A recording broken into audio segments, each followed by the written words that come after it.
लाइथानाय अगस्त दाननि 2 सालमारिआव हास्तेआव बेलायखिनो वातै फायनाय दैलमै हास्तेनि गोबांखौ खरकनो देराखुरा क्लाइबायमानि ताइ आबोबाय दैलमा जाव खरक 33 नि लांगु आरिखा हाबानि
दैलमै देरा मुंनो तुइनाय लुकुरो हामप्राय चुबासु ख्लाइजागलिया आरो दलबाजी हायकबा बदल नायनै हामक्राय हायकबा चुबासु रजाका बटेम सिलसाका केबंनाय बदल रखनो के चामु सुनो बागजागलिया बरं टेप कुक्सिल चामु सबदेके देराखराव ख्लाइजाग बरं रखनो दैलमै जोंजालो ख्लाइजाग लुकुरखनो चुबाना हामके ताबुक रां नांगो फियाबा सालचिबा नि थांका ताबुक साग जरति फनो बरंनि नखुक नामजांनानि बागै हास्ते हापनि प्रकारतै मुसाफाना चुबाचु जायको অবতীর্ণ বরং পৌঁছেছমো করা হোক আমরা দেখলাম সরকার সেটা সব জায়গাতে সমানভাবে করে ওঠেননি এটা ঠিক মানুষ তার বাড়িঘর ছেড়ে বেরিয়ে আসতে চান না যারা বাড়িঘরে জলে হাবুডুবু খাচ্ছে সেই মানুষগুলোর ঘরে রান্না হয়নি মানুষগুলোর ঘরে খাদ্য নেই আমরা সরকারকে বলেছিলাম যেভাবে ওকে মানুষগুলো বাড়িতে খাদ্য পৌঁছে দিতে হবে আমরা দেখলাম কিছু কিছু জায়গায় নামমাত্র সেখানে দিয়েছে অধিকাংশ জায়গায় ওই মানুষগুলো অভুক্ত ছিলেন তাদের কাছে খাদ্য পৌঁছে দেননি যেখানে ক্যাম্পগুলো ছিল সেই ক্যাম্পগুলো থেকে এখন জোর জবরি বের করার চেষ্টা হচ্ছে আপনারা জানেন এখনো উদয়পুর মহকুমার কিছু অঞ্চলে এখনো জল লেগে আছে সেখানে জল নামেনি এই পরিস্থিতির মধ্যে মানুষের উপর জোর জবরি করে বাড়ি ক্যাম্প থেকে বের করে দেওয়া এটা ঠিক না এটা অন্যায় এটা হওয়া উচিত না আমরা বলেছি তাদের বাড়িঘর তারা পরিষ্কার করবে তাদের বাড়িঘরে তারা কাজ করবে সরকারকে সেখানে নগদ অর্থ দিতে হবে সরঞ্জাম দিতে হবে আমাদের মনে পড়ে বামফ্রন্ট সরকার যখন ছিল কোনো বড় ধরনের বিপর্যয় হলে পলিথিন এবং ঘেউটিন সেখানকে মানুষকে দেওয়া হতো এখন তো সেগুলো দেখাও যায় না ওরা দেয় না আমরা বলেছি তাদের ঘর তারা রিপেয়ার করবে কমপক্ষে ন্যূনতম 2 মাসের জন্য রেগা বা টুয়েব বা নগদ অর্থ তাদেরকে দিতে হবে সেই কাজ তাদেরকে দিতে হবে তাদের বাড়িঘর তারা ঠিকঠাক করবে সেই খাদ্য এবং রেগা টুয়েবের কাজ যাতে দিয়ে দেওয়া হয় আমরা এই দাবি জানিয়েছিলাম বলেছি তিনি সেটা বলেছে আমি ভেবে দেখবো তো আমরা জানি না কোথাও এই ধরনের রেগা টুয়েবের 2 মাসের কাজ দিয়েছে কিনা আমরা বলেছি এই সময়ে মজুরিটা বাড়িয়ে দিন মানুষ যাতে তার বাড়ি করে খেয়ে থাকতে পারে সেই ব্যবস্থাটা করে দিন জানি না সেটা করেছে কিনা আমাদের কাছে কোনো খবর নেই আমরা লক্ষ্য করলাম ক্যাম্পগুলোতে যে চাল এবং ডাল গিয়েছে বা খাদ্য সামগ্রী গিয়েছে একটা রাজনৈতিক দল যারা শাসক দল কোথাও কোথাও সেটা লুটপাট করে নিয়ে যাচ্ছেন এমনকি গাড়ি থেকে চাল পর্যন্ত নামিয়ে নিয়ে গেছেন এবং কোথাও কোথাও সব জায়গায় না কোথাও কোথাও সেখানে আমরা লক্ষ্য করছি অভিযোগ আসছে যারা অন্য দলের সমর্থক শাসক দলের লোকরা তাদেরকে সেখানে সরকারি নিয়ম অনুযায়ী যে খাদ্যটা দেওয়ার কথা সেটা দেওয়া হয়নি। এখন আমরা বললাম যে আপনারা দিল্লি থেকে একটা টিম পাঠান, বন্যা শেষ হয়ে গেলে লোক পাঠিয়ে কোনো লাভ হবে না। সমস্ত ডিপার্টমেন্টগুলো যেগুলো বন্যার সঙ্গে যুক্ত ক্ষতিগ্রস্ত যারা হয়েছে এটা নিরূপণ করার জন্য দিল্লি থেকে একটা টিম পাঠান। আমাদের দাবি মুখ্যমন্ত্রী স্বীকার করে নিয়েছিলেন, বলছেন আমি দিল্লি থেকে একটা টিম আনার ব্যবস্থা করব। দেখলাম দিল্লি থেকে টিম এসছে, ঘুরে গেছেন। তিনি বলেছেন সরকার 40 কোটি টাকা দিয়েছে। আমরা প্রশ্ন করছি এই 40 কোটি টাকা কি? আপনি তো মিটিংয়ে বলেছেন মুখ্যমন্ত্রী 15,000 কোটি টাকার উপর ক্ষতিগ্রস্ত হয়েছে প্রাথমিক রিপোর্ট। তাহলে 40 কোটি টাকা তো এটা কি? এটার একটা বালি কোনা, কিচ্ছুই না। এটা কি করে হবে? কিছু কিছু রাজ্যের থেকে অর্থ এসছে, সামান্য এটা পরিমাণে কিচ্ছু না। যে পরিমাণ ক্ষতি ত্রিপুরা হয়েছে, বিপর্যস্ত ত্রিপুরাকে পুনরুদ্ধার করতে গেলে মানুষকে বাঁচাতে হলে এখানে অর্থের যোগান দরকার। ডাবল ইঞ্জিনে গভর্নমেন্ট, এখন তো ট্রিপল ইঞ্জিনে গভর্নমেন্ট। এডিসিতে যারা সরকারে তারাও এখন আপনাদের সঙ্গে আছে। আপনার কেন্দ্র, আপনারা রাজ্য, তাহলে অর্থ আসবে না কেন? কেন মানুষ অর্থ পাবে না? বন্যা হয়ে গেছে আজকে প্রায় 15 দিনের উপর, এখনো বাড়ি ঘরেগুলি নির্মাণ করার জন্য মানুষের কাছে অর্থ পৌঁছায়নি। বন্যা হয়ে গেছে, অনেক দিন হয়েছে। বন্যা বিধ্বস্ত এলাকার এই সমস্ত লিঙ্ক রোড, এই রোডগুলোর অবস্থা খুবই খারাপ, রাস্তার অবস্থা খুবই খারাপ। এগুলি সংস্কারের কাজে হাত দেওয়া হয়নি।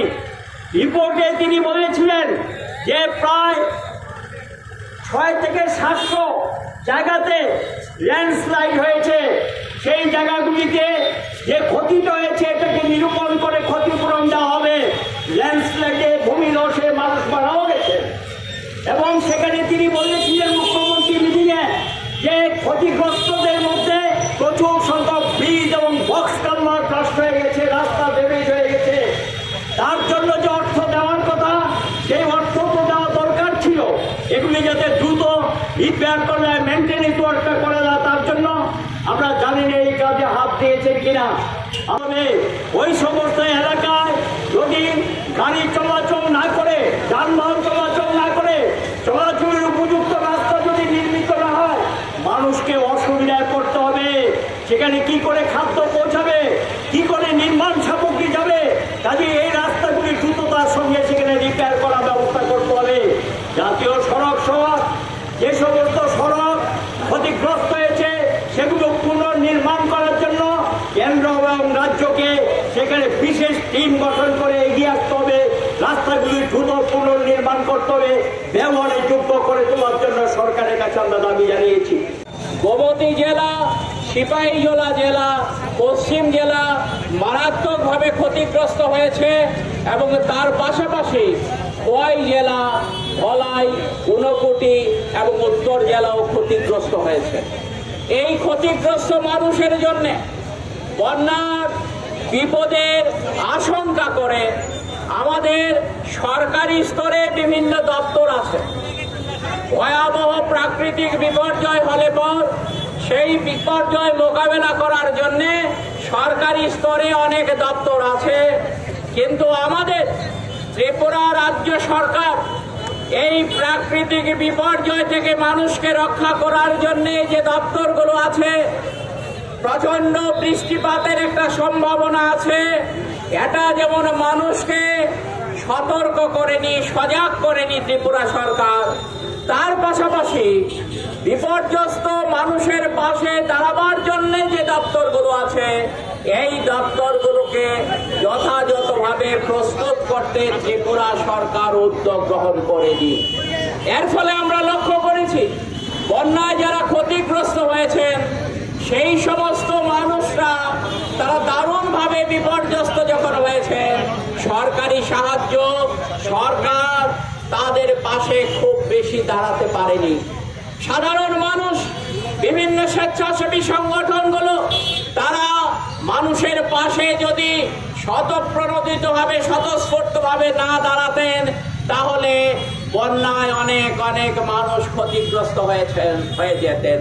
আপনারা শুনেছেন গতকাল সিপিআইএম এর সদস্য সোনামুড়া মহকুমায় বন্যায় গলা জল পর্যন্ত নেমে মানুষদের সাহায্য করছিলেন। একের পর এক মানুষকে আস্থানায় পৌঁছে দেবার জন্য, রিফিউজি ক্যাম্পে পৌঁছে দেবার জন্য যখন সচেষ্ট ছিলেন, তখন বন্যার জলে এক বিষাক্ত পোকা তাকে কামড়ায় এবং এই বিষাক্ত পোকায় কামড় দেবার ফলে গত পরশুদিন সেই সিপিআইএম মেম্বার সোনামুড়া মহকুমায় তিনি মারা যান। তাহলে এভাবে মানুষের পাশে বিভিন্ন গণতান্ত্রিক সংগঠনগুলো দাঁড়িয়েছেন। সরকারের দিক থেকে উদ্যোগ আমরা লক্ষ্য করিনি।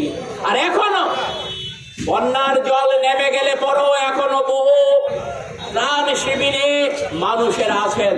সেই মানুষদের রক্ষা এবং যারা বাড়িঘরে ফিরে গেছেন তাদেরকে বাঁচানোর জন্য, তাদের বাড়িঘর তৈরি করে দেওয়ার জন্য সরকারের দিক থেকে ব্যক্তিগতভাবে প্রতিটি বাড়িতে গিয়ে যোগাযোগ করা, তাদের পাশে দাঁড়ানোর জন্য সরকারের কোনো হেলদোল আমরা দেখছি না।